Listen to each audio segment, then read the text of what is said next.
Vous avez travaillé, vous l'avez mentionné une couple de fois déjà, au fédéral, 2015, Truth and Reconciliation, Vérité et Réconciliation. Comment vous vous sentez par rapport au fait qu'il y a juste 15 des 94 recommandations qui ont été mises en place 10 ans plus tard? Oui. La réconciliation, ça va être un long processus. Ah oui. C'est un long chemin. C'est pour ça qu'on appelle ça le chemin de la réconciliation. Est-ce qu'on doit mettre un temps à ça? Non. Mais est-ce qu'on doit avancer? Oui. Des fois, on va reculer, des fois, on va avancer. Il faut le voir comme un processus. Puis le dialogue, c'est ça. Puis ça va prendre du temps. On parle de centaines d'années à reconstruire. Ça prend du temps. Mais ça prend du temps parce que les peuples autochtones veulent le faire à leur rythme aussi. Fait que c'est pas à moi d'imposer le rythme de la réconciliation. Et c'est ça que je pense qu'il faut faire la différence. C'est pas que le gouvernement veut pas, c'est que des fois, c'est pas mon rythme, c'est celui des peuples autochtones. Il y a eu un petit accroc au début avec le rôle de Josua Corville, qui est en charge, responsable des dossiers des relations autochtones et réconciliation, mais au large, dans le plus grand de son mandat. Pourquoi la Ville a décidé de retirer cette désignation officielle dans le comité exécutif de réconciliation? En fait, on parle de la relation avec les peuples autochtones. Oui, pardon. Et ça, c'est important. Parce que la relation avec les peuples autochtones n'inclut pas juste la réconciliation. Et dans la lettre de mandat, par exemple, on parle de l'événement de la paix de 2026, on parle de développement économique, donc on ne parle pas juste de relations, de réconciliation.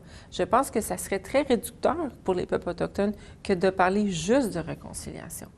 Il faut qu'on parle de dialogue, de relations de nation en nation, comme le Canada veut le faire avec les peuples, mais la Ville, la même chose. Comment on travaille avec les chefs, comment on travaille avec les peuples autochtones, comment on les inclut comme employés de la Ville, comment on les inclut dans le développement économique, dans le rayonnement de la Ville, comment on les inclut dans la promotion touristique de Montréal.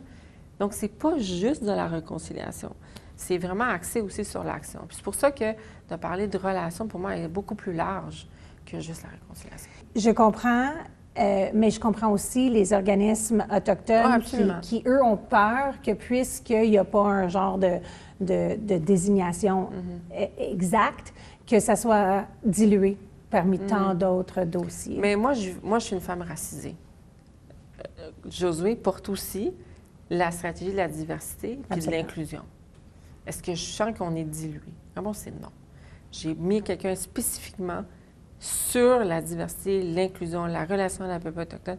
C'est important et c'est ça son travail. Il doit s'assurer qu'il porte cette relation avec l'ensemble des défis qu'on a par rapport à l'intégration des communautés, incluant la communauté autochtone, incluant la communauté immigrante, incluant la communauté de la diversité, qui est aussi pas juste la diversité ethno, mais aussi sexuelle, qui est aussi... Donc, c'est beaucoup plus large quand on parle d'inclusion.